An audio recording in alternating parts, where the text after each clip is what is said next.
So about the OnePlus 8 and 8 Pro, the two new flagships from OnePlus, this is a statement that I thought I'd never say about the flagship killer company. But here we are. OnePlus launched two new phones this month and they kind of look promising, but we'll get into it.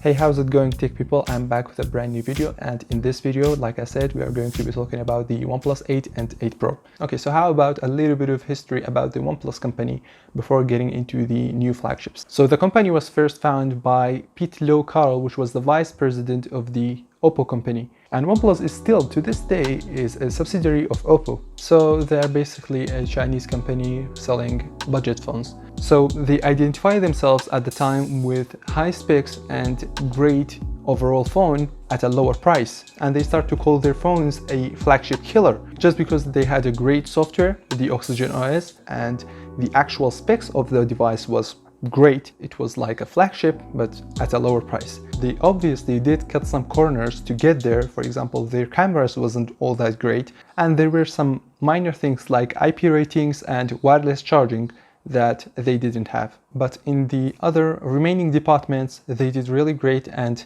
that's how they got popular and their phones start spreading around the world. So they identified themselves like that and had their own specific place in the smartphone market, but each year they bumped up the prices a little bit till this year. This year they bumped it up a little too much, making them a flagship basically, not a flagship killer anymore. Obviously, I don't have the phone with me right now to review it and give you my impressions of it, but I have seen some videos about it and I'm going to be highlighting some of its features and how I feel about it overall myself. I have seen a lot of videos about the phone, and what I'm noticing is that almost every YouTuber doesn't really talk about the negative points about the phone. They're talking about it pretty positively, even though there are negative points about it that should be talked about. And even when they talk about it, they don't highlight it as much. I guess that makes sense because they have got pre-released units, but in this video we will be focusing more on that. So like how I mentioned before, the company has shifted 180 degrees. I've actually seen some really great comments about it. Like, the comments are better than anything else at this point. One of them was like, either you die as a flagship killer or you live long enough to be the flagship. Another one was like,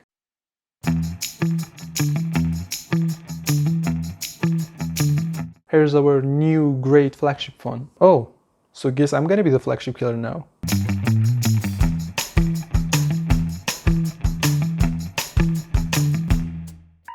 So yeah, Apple is taking advantage of the price range that OnePlus once was superior in. So while watching the videos, generally the YouTubers were like, yeah, this is the best Android phone for 2020, which is quite debatable.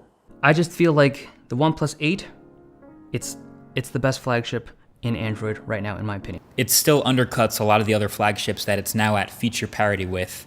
And I think this is definitely the one you should pick of those. And so I think it's pretty clear between the two, OnePlus wins. Okay, so the OnePlus 8 Pro looks like a really great deal and looks like a really great phone overall. It's priced at $900 and it's up there with the S20 Plus, and it's lower than the S20 Ultra obviously. So just based on the pricings, some YouTubers were like, yeah, the OnePlus is the best phone of the year. But here's the thing. The S20 Ultra is dropping in price and it's about $1,000 right now. So there is a total $100 in between them, but the S20 Ultra usually can justify that price. It's got a better battery, better display, or at least brighter, better overall preferred design, although that's a subjective thing, definitely better cameras, also better speakers, so you can't really just go ahead and ignore all of that just because there is $100 or $200 difference in price point. And the prices will still come down real quick for the S20 Ultra, but not so much for the OnePlus 8 Pro. From all of the sample pictures I've seen so far, definitely the Galaxy S20 Ultra takes better shots than the OnePlus 8 Pro, especially in low light. Galaxy S20 manages low light situations really well with the night mode camera, does better portrait photos, not blowing out your face, not lighting it up too much, and the Galaxy S20 Ultra still takes better videos, more stable and more overall features. Now it's a great time for me to talk about the front-facing camera of the OnePlus 8 Pro. Last year with the OnePlus 7, it had a pop-up camera, which I was like not really a big fan of because it's not really practical. There are moving parts in your phone, and if it breaks, it won't be fixed. And even if you can fix it, it won't be cheap. So yeah, even OnePlus thought about it and was like, yeah, that's not really practical. So they went back to the hole punch camera. So yeah, basically they're not the king of Android devices yet. I believe that Samsung is still holding on to the crown that they have. And we will have to wait and see until the Note 20 as well. People are all going crazy because the OnePlus can run 120 Hz while being at QHD, which is like, do you really notice the difference? There might be situations where like you look really deep into it and see it, but overall there's not really much of a difference between 1080 and 1440p. And that comes at a price, the price of battery life. Is it really worth it to get that last bit of crispiness while sacrificing the battery life? I don't think so. So until here, I was only talking about the OnePlus 8 Pro. So what about the OnePlus 8? It has a 1080p 90Hz display with a smaller battery and worse camera quality. Yeah, all of that at a price of $700.